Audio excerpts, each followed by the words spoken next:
Hey everyone, welcome back to the modern life of the Audi RS4. Coming to you today from the passenger seat. I changed up a little from my RS4. It is a cloudy, grumpy, cold day here in Michigan, so we're going to keep it in the garage. But let's talk a bit about this episode. This is episode 4, and it is entitled The 25K. Now, before we get into the episode, thanks to everyone who's been watching, posting comments. I think it's been great. I really just made these videos because I wanted to kind of document my time with this car. I was really excited to get it. And hey, I've got a GoPro. Why not make some videos of this experience? I'm not really sure if I'll have another car like this ever again, so I thought it'd be cool to document. And I figured, well, if I'm going to videotape it, why not post it? Maybe somebody will get a kick out of it or whatever. I don't know. But it seems like people are enjoying them. So keep the comments coming. I love the feedback. Excuse me, getting over a little bit cold. And all of the positive things and recommendations you've given me so far. So thanks for that. Now, let's hop into the 25K. As I mentioned last time, this vehicle has 25,000 miles, which is really good. Super low mile car. I'm super happy to have found it. Again, we'll cover how I found it and why I wanted an RS4 in a different video. But for this video, let's talk about maintenance. Now, the last time the vehicle was at an Audi service dealer was in 2012, 10 years ago, for its 15,000 mile service. It was maintained, the oil was changed pretty regularly by the previous owner, but it hasn't been to a service station and hasn't needed to go to a service station of any kind in over 10 years. Ideally, I would have got it inspected before I bought it. I should have done that, but I didn't. So I'm a little nervous about taking it to Audi and getting a 25,000 mile service. I wanted to do this at the dealership so I could kind of show you the shock factor if there was one, real time, but Audi was kind enough to bring the car back to my house, so I'm doing it from my garage. I typically like to get loaners, but loaners are really hard to get right now, so I dropped the car off, they brought me home, and then when the car was done, they brought it to me. So, when I got to Audi, they gave me this piece of paper here with an estimate for the 25,000 mile service, plus I was having them put my winter rims and tires, they were already mounted and balanced, putting those on the car. So that estimate, with a couple extra things on it, and we'll go through those in a second, some I declined, one I kept, an initial estimate of $958, which seemed a little high to me, but it's 2022, I guess. So let's start by talking about what is the 25,000 mile service. So I've got the booklet here, my Audi booklet. And the 25,000 mile service, or 1 year after last service, whichever comes first, according to this book. And here's what it is.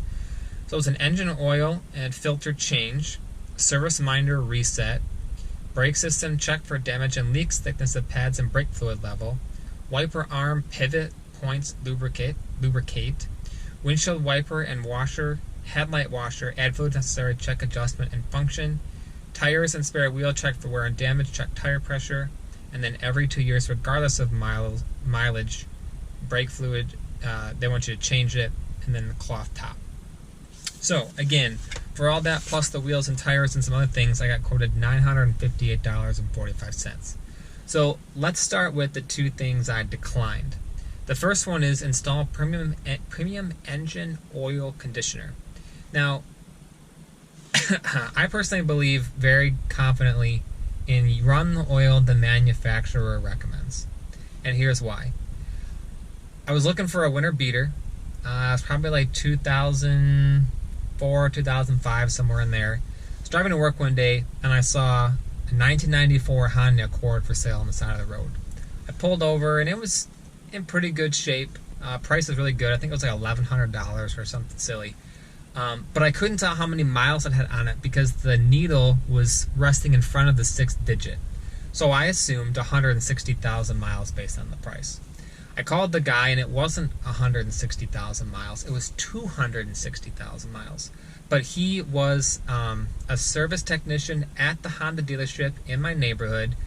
He knew the guy who bought it brand new. He saw it come in for service every 3,000 miles. He bought it, serviced it every 3,000 miles, and he had all the records to prove that. So I decided for $1,100, why not?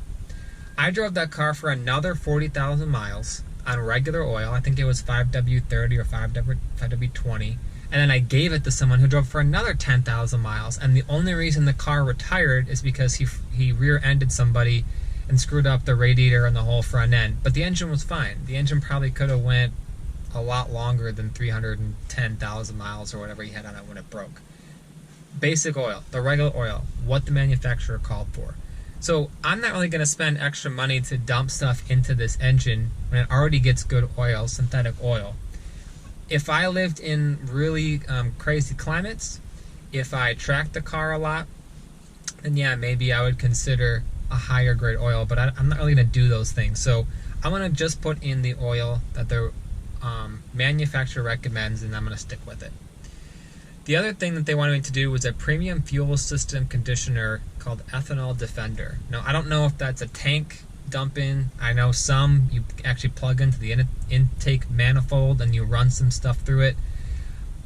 I know this car has carbon intake problems. Fuel tank filler, that's not going to do it, right? The injectors are after the they're after the valves. It's never going to get to the valves. So you're really just cleaning the fuel lines and the injectors. 25,000 miles, I can't imagine they're that dirty. If it actually is some sort of intake manifold thing, I've never seen anyone say that that works to clean the intake valves. So I rejected that one. I didn't do that one. And then finally, wheel alignment. Now this wasn't in the 25K recommendation. I decided to do it because, again, the car is 15 years old, and this car does have a reputation for eating suspension components. Shocks are a big example. There's also some control arms and bushings that people seem to have to replace a bit more often than a regular car. So I figured, why not make sure it's right, it's true, and prolong the life of those components. I think that was $250. So if you take the first two the first two things off that I declined, that brought it down to like $770, I think. Then you roll the $250 off for the alignment. I was around $500-600 for the 25K, which isn't too bad considering the type of car and the performance, etc. So I left the dealership and I waited all day for the text. It was that my dealership now will send me updates, and there's like a little website that shows like it's been received, it's in inspection, it's in repair, it's completed, etc. And it was in inspection all day. And I was just waiting for the bad news, like we always do, right? And it's never good news. And I was like waiting with bated breath. How bad is this gonna be? How bad is this gonna be? Nothing came that day, but I woke up to a pretty alarming text the next morning at 7 a.m. I opened it and there was a bill for $5,000. I'm like, oh my gosh, what have I done? So I started to go through it, and they had recommended 2 additional things. The first was front brakes. The front brakes were at 5mm, and they were going to charge me $3,200 for pads and rotors on this car. Now I know before even buying this car that I can get OEM front rotors $700 a piece, and pads are like $200 a piece. So they were going to charge me $1,000 per rotor, and I think like $700-800 per pads, which that's crazy. So that was problem number 1. Problem number 2, not really a big deal. They said that the the winter tires that I'm trying to put on, their date code is too old, and they recommend not running tires that old. Now the tires are fine. They don't have any dry rotting, any cracks, they're holding air, they're all good. So I'm not going to get new tires right now, especially winter tires, where I'm not going to be tracking or doing high speed, whatever. They're just kind of getting me where I need to go here in Michigan.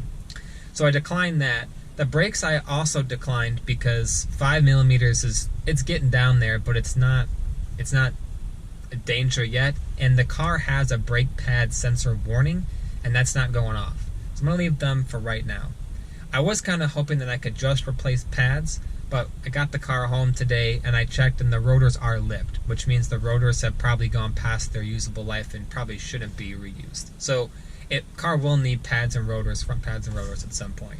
But that's okay. For now, we're going to stick with what we have, and the total bill, once it all came out, was $894. And I think the additional costs, let me see here, I think there was additional cost for the cabin air filter had to be replaced. It's only $35 though. So I guess my estimate of $780 wasn't perfect, because it was $8 for all this. Not terrible. Could I save the money and done it all myself?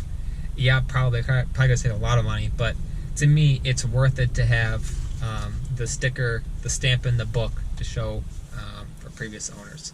They also did the Takata airbag recall, which I was kind of surprised that they could do that quickly. I figured it'd be hard to get parts for this car, but they had the airbags. I don't know if the dash or whatever had to come out, but I haven't noticed any new squeaks and rattles.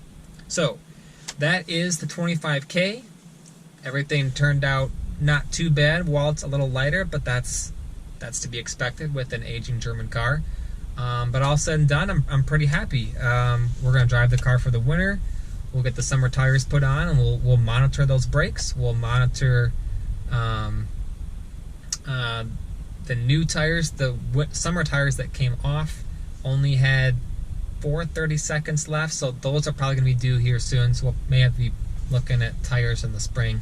Maybe I can get one more season out of them, because again, I'm not planning on driving this car a ton. Probably, I don't know, 2,000 or 3,000 miles a year, so half on winter, half on summer. So we'll see. Okay, so again, this is the 25K service, and we'll see you next time. Thanks for watching.